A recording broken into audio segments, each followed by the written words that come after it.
आज हम लेखक जाबिर हुसैन द्वारा लिखा गया संस्मरण सांवले सपनों की याद का सारांश पढ़ेंगे। प्रस्तुत पाठ में लेखक ने प्रसिद्ध पक्षी विज्ञानी सालिम अली की मृत्यु के तुरंत बाद उनके जीवन से जुड़ी हुई बातों को याद करते हुए प्रस्तुत संस्मरण लिखा है। प्रस्तुत पाठ में लेखक ने बताया है कि सालिम अली ने किस प्रकार से अपना संपूर्ण जीवन पक्षियों की देखभाल, उनकी सुरक्षा आदि के लिए समर्पित कर दिया था। प्रस्तुत पाठ में लेखक मृत्यु को प्राप्त पक्षी विज्ञानी सालिम अली के प्रति अपनी भावनाओं को व्यक्त करते हुए कहते हैं कि वे सुनहरे परिंदों के खूबसूरत पंखों पर सवार होकर सांवले सपनों के हुजूम की तरह मौत की खामोश वादी की ओर चले गए हैं। ये संभव ही नहीं कि उन्हें कोई रोक सके। भीड़ भाड़ वाले जीवन और तनाव के वातावरण से सालिम अली की यह अंतिम विदाई है। ऐसा लगता है मानो वे उस वन पक्षी की तरह प्रकृति में शामिल हो गए हैं जो जीवन के अंतिम गीत गाने के पश्चात मौत को गले लगा लिया हो। तो यहाँ पर लेखक ने सालिम अली की मृत्यु होने पर उनकी अंतिम यात्रा को याद करते हुए लिखा है कि वो उस समय इस प्रकार लग रहे थे मानो सुनहरे पक्षियों के खूबसूरत पंखों पर सवार होकर कोई सांवले सपनों का हुजूम, कोई सांवले सपनों की का कोई भीड़ मौत की खामोश वादी की ओर जा रहा हो। तो यहाँ सांवले सपनों का हुजूम सालिम अली के जीवन से जुड़ी हुई यादों को लेखक ने बताया है और वो अपनी यात्रा पे इस प्रकार से लेखक को जाते हुए दिखाई देते हैं जैसे मानो सुनहरे परिंदों, सुनहरे पक्षियों के खूबसूरत पंखों पर सवार होकर सालिम अली के जीवन से जुड़ी हुई यादें आज मौत की खामोश वादी की ओर जा रही थी। और कह रहे हैं कि यदि सालिम अली को कोई रोक सके ऐसा कैसे संभव है, क्योंकि मृत व्यक्ति को वापस ला पाना संभव नहीं है। आज सालिम अली भीड़ भाड़ और तनाव से भरे हुए जीवन को छोड़कर सदा के लिए अंतिम विदाई लेकर जा चुके हैं। लेखक कहते हैं कि उनको जाते हुए देखकर ऐसा लगता है मानो कोई वन पक्षी अपने जीवन का अंतिम गीत गाने के बाद मौत को गले लगा लेता है और प्रकृति में शामिल हो जाता है। लेखक आगे लिखते हैं कि सालिम अली ने कभी कहा था कि लोग पक्षियों को आदमी की नज़र से देखना चाहते हैं। ये लोगों की भूल है। मानव प्रकृति की सारी चीजें प्रकृति की नज़र से नहीं बल्कि आदमी की नज़र से देखने को उत्साहित रहता है। यहाँ जो मनुष्य असंवेदनहीनता दिखाता है या अपने आसपास घट रही घटनाओं, प्राकृतिक सौंदर्य, पशु पक्षियों आदि की भावनाओं को समझे बिना उन्हें महत्वहीन चीज समझकर जिस प्रकार से निकल जाता है, उस घटना की ओर संकेत करते हुए सालिम अली ने बताया है कि लोग पक्षियों को या प्रकृति की दूसरी चीजों को केवल आदमी की नज़र से देखते हैं। यही कारण है कि वो इन पक्षियों या प्राकृतिक सौंदर्य के महत्व को नहीं जानते हैं।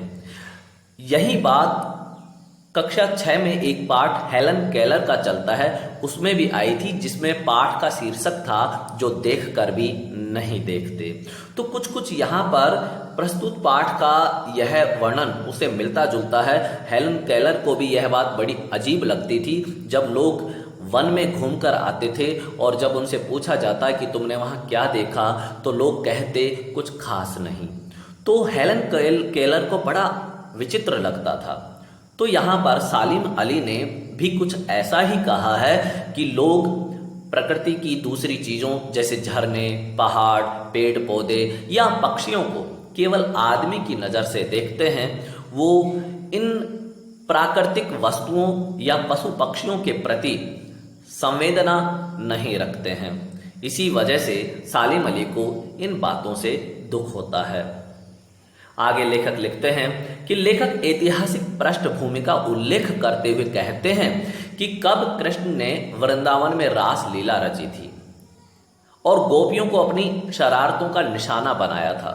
कब माखन भरे भांडे फोड़े थे और दूध छाली से अपने मुंह भरे थे, कब वाटिका में छोटे छोटे किंतु घने पेड़ों की छांव में विश्राम किया था, कब दिल की धड़कनों को एकदम से तेज करने वाले अंदाज में बंसी बजाई थी, और पता नहीं कब वृंदावन की पूरी दुनिया संगीतमय हो गई थी। पता नहीं यह सब कब हुआ था, लेकिन कोई आज भी वृंदावन जाए तो नदी का सांवला पानी उसे पूरे घटनाक्रम की याद दिला देगा।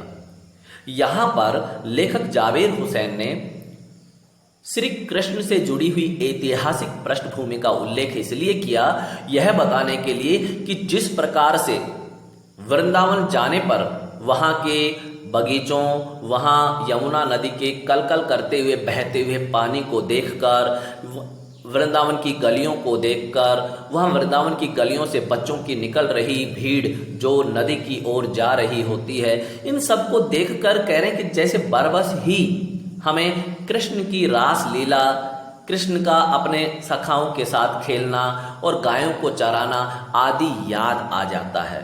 आज कृष्ण नहीं हैं, लेकिन फिर भी वहाँ की गलियों को, बगीचों को और नदी के पानी को देखने मात्र से कृष्ण का पूरा जीवन, उनके पूरे बचपन की बातें हमारे सामने जीवंत हो जाती हैं, वो याद आ जाते हैं। ठीक उसी प्रकार पक्षियों को देखकर, प्रकृति के बीच में जैसे ही हम जाते हैं और पक्षियों को देखते हैं तो हमें बरबस ही सालिम अली याद आ जाते हैं।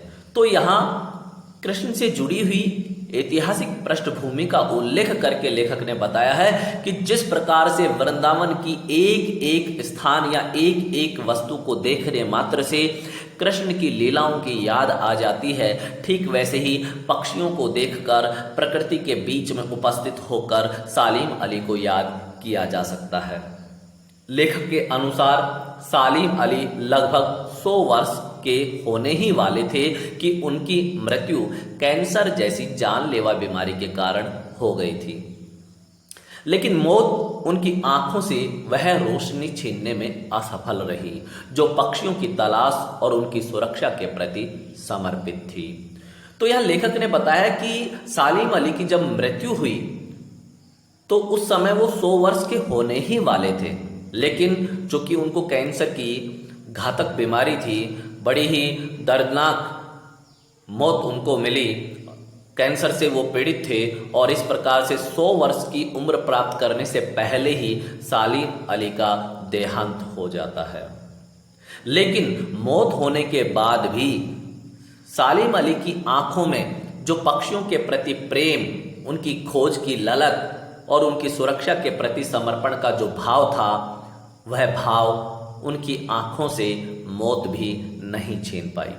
जैसे कि प्रस्तुत चित्र में देखने मात्र से पता चल जाता है कि सालिम अली किस प्रकार से पक्षियों के प्रति एक अद्भुत प्रेम रखते थे। उनका हृदय पक्षियों के प्रति आत्मीयता के भावों से भरा हुआ था। लेखक आगे अपनी बातों पर जोर देते हुए कहते हैं कि सालिम अली जैसा बर्ड वाचर शायद कोई दूसरा हो। सालिम अली उन लोगों में थे जो प्रकृति को भी अपने प्रभाव में ले आते थे। वे प्रकृति की हंसती खेलती रहस्य भरी दुनिया का अटूट हिस्सा बन गए थे। इस दुनिया को बनाने में उन्हें बहुत मेहनत करनी पड़ी थी और इस प्रकृति की दुनिया को गढ़ने में उन्हें सबसे ज़्यादा सहयोग मिला उनकी जीवन साथी तहमीना का। एक सहपाठी के रूप में भी तहमीना स्कूल के दिनों से ही सालिम अली का साथ निभाती आ रही थी। तो यहाँ लेखक ने बताया है कि किस प्रकार से पक्षियों की खोज में निकल जाने वाले सालिम अली जैसा बर्ड वाचर शायद ही कोई दूसरा हो। वो कहते हैं कि जब वो प्रकृति के बीच में जाते थे तो प्रकृति को भी अपने प्रभाव में ले लेते थे, जबकि सामान्यतः देखा जाता है कि लोग प्रकृति के प्रभाव में आते हैं, जबकि यहाँ लेखक बताते हैं कि जब वो प्रकृति के बीच जाते तो प्रकृति को भी अपने प्रभाव में ले लेते थे और प्रकृति की हंसती खेलती रहस्य भरी जो दुनिया है वो उसका हिस्सा बन गए थे। कह रहे हैं कि अपनी प्रकृति की हंसती खेलती दुनिया उन्होंने बड़ी मेहनत से बनाई थी और इस दुनिया को बनाने में, उनके इस प्रकार के जीवन को बनाने में सबसे ज़्यादा सहयोग दिया उनकी जीवन साथी, उनकी पत्नी तहमीना ने, जो कि स्कूल के दिनों से ही सहपाठी के रूप में भी सालिम अली का सहयोग करती आ रही थी। अपने अनेक और लंबे रोमांचकारी अनुभवों के मालिक थे सालिम अली। एक बार जब वे केरल की साइलेंट वैली को रेगिस्तानी हवाओं के झोंकों से बचाने की विनती लेकर तत्कालीन प्रधानमंत्री चौधरी चरण सिंह के पास मिलने गए, तब उन्होंने प्रधानमंत्री के समक्ष पर्यावरण के संभावित खतरों की जो तस्वीर रखी, उससे उनकी यानी चौधरी चरण सिंह की आंखें भी नम हो गई थी। यानी जैसा कि हम जानते हैं कि सालिम अली पक्षियों, जीव जंतुओं या फिर यूं कहें कि प्रकृति की देखभाल के प्रति बड़े ही संवेदनशील थे। यही कारण है कि एक बार केरल की साइलेंट वैली की तरफ जो रेगिस्तानी हवाओं के झोंके आते हैं, रेगिस्तानी हवाओं का जो एक तेज बहाव आता है, उससे साइलेंट वैली की सुंदरता को बचाने के लिए और वहां पक्षियों की सुरक्षा के लिए एक विनती लेकर वो उस समय के प्रधानमंत्री चौधरी चरण सिंह के पास मिलने के लिए गए, ताकि साइलेंट वैली को इन रेगिस्तानी हवाओं के झोंकों से बचाया जा सके। जैसा कि चित्र में चौधरी चरण सिंह का चित्र दिखाया है, ये उस समय प्रधानमंत्री थे और जब प्रधानमंत्री के समक्ष उनके सामने पर्यावरण के संभावित खतरों की जानकारी सालिम अली ने दी, तो उस समय के प्रधानमंत्री चौधरी चरण सिंह की आंखें भी नम हो गई थी, उनकी आंखें भी आंसुओं से भर गई थी। आगे लेखक अफसोस जताते हुए कहते हैं कि आज सालिम अली जीवित नहीं है। गांव की मिट्टी पर पड़ने वाली पानी की पहली बूंद का प्रभाव जानने वाले नेता चौधरी साहब भी नहीं हैं। अब कौन है जो हिमालय और लद्दाख की बर्फीली जमीनों पर जीने वाले पक्षियों के पक्ष में बोलेगा। माना जाता था कि चौधरी चरण सिंह किसान परिवार से जुड़े हुए थे, इसलिए वे मिट्टी पर पड़ने वाली पानी की पहली बूंद के प्रभाव को जानते थे। मिट्टी पर पानी की जो पहली बूंद पड़ती थी उसका क्या महत्व होता है, उसको चौधरी चरण सिंह अच्छी तरह पहचानते थे। तो इस प्रकार लेखक ने कहा है कि अफसोस है कि आज वो सालिम अली भी जीवित नहीं है जो पक्षियों के लिए, प्रकृति की सुरक्षा के लिए समर्पित रहते थे, और आज वे चौधरी साहब भी जीवित नहीं है जो गांव की मिट्टी पर पड़ने वाली पानी की पहली बूंद के प्रभाव को जानते थे। कह रहे हैं कि अब ये दोनों ही नहीं है, तो फिर अब कौन है? लेखक प्रश्न करता है कि अब कौन है जो हिमालय या लद्दाख की जो बर्फीली जमीन है उन पर जीने वाले पक्षियों के हितों के बारे में सोचेगा, उनके जीवन की सुरक्षा के बारे में कदम उठाएगा। तो इस प्रकार से लेखक को लगता है कि आज वो दोनों ही व्यक्ति जीवित नहीं है, लेकिन आज कौन है जो दूसरी विपरीत परिस्थितियों में जी रहे पक्षियों की देखभाल के लिए समर्पित होगा। लेखक आगे लिखते हैं कि सालिम अली की आत्मकथा का नाम फॉल ऑफ ए स्पैरो है। आत्मकथा का नाम आते ही लेखक को एक घटना की याद आ जाती है। वे D.H. लॉरेंस के बारे में बताते हुए कहते हैं कि उनकी मृत्यु के पश्चात उनकी पत्नी से अनुरोध किया गया कि वे अपने पति के बारे में कुछ लिखें। तब उन्होंने कहा कि D.H. लॉरेंस के बारे में मुझसे ज़्यादा मेरे छत पर बैठने वाली गौरैया जानती है। वह लॉरेंस के बारे में ढेर सारी बातें बता सकती है। लेखक के अनुसार सालिम अली सदैव जटिल प्राणियों के लिए एक पहेली बने रहेंगे। तो यहाँ सबसे पहले तो बताया गया कि सालिम अली ने अपनी एक आत्मकथा लिखी थी जिसका नाम था फॉल ऑफ ए स्पैरो, और इस आत्मकथा को याद करते ही लेखक को एक और घटना याद आती है जो कि दूसरे प्रसिद्ध पक्षी विज्ञानी D.H. लॉरेंस के संदर्भ में है। लेखक डी.एच. लॉरेंस के बारे में बताते हुए कहते हैं कि एक बार जब डी.एच. लॉरेंस की मृत्यु हो चुकी थी तो उनकी मौत के बाद डी.एच. लॉरेंस की पत्नी से लोगों ने अनुरोध किया कि आप अपने पति के बारे में कुछ लिखती क्यों नहीं। तब उनकी पत्नी ने जो कहा वो बड़ा आश्चर्यचकित करने वाला था। उनकी पत्नी ने कहा कि मेरे पति डी.एच. लॉरेंस के बारे में मुझसे ज़्यादा मेरे छत पर बैठने वाली एक छोटी सी गौरैया जो चिड़िया है वो जानती है। यानी मेरे छत पर बैठने वाले जो पक्षी हैं, जो गौरैया नाम की जो चिड़िया हैं, ये चिड़िया मेरे पति के बारे में मुझसे ज़्यादा जानती है और वह लॉरेंस के बारे में ढेर सारी बातें बता सकती है। तो यहाँ डी.एच. लॉरेंस की पत्नी ने ऐसा क्यों कहा होगा? उसने ऐसा इसलिए कहा होगा क्योंकि उसका मानना था कि उसके पति डी.एच. लॉरेंस अपना अधिकांश समय अपनी पत्नी अपने परिवार के स्थान पर पक्षियों के बीच में निकालते थे। वो भी एक प्रसिद्ध और प्रतिष्ठित पक्षी विज्ञानी थे और अक्सर पक्षियों के बीच में ही जीवन बिताते थे। इसलिए डी.एच. लॉरेंस की पत्नी ने कहा कि मुझसे ज़्यादा मेरे छत पर बैठी हुई गौरैया चिड़िया उनके बारे में ज़्यादा जानती है, इसलिए वही ढेर सारी बातें बता सकती है। तो इस प्रकार की बातें सुनकर लोगों को आश्चर्य होता और वाकई में डी.एच. लॉरेंस की तरह सालिम अली का जीवन भी ऐसा ही था। वो अपना अधिकांश समय पक्षियों के बीच में निकालते थे।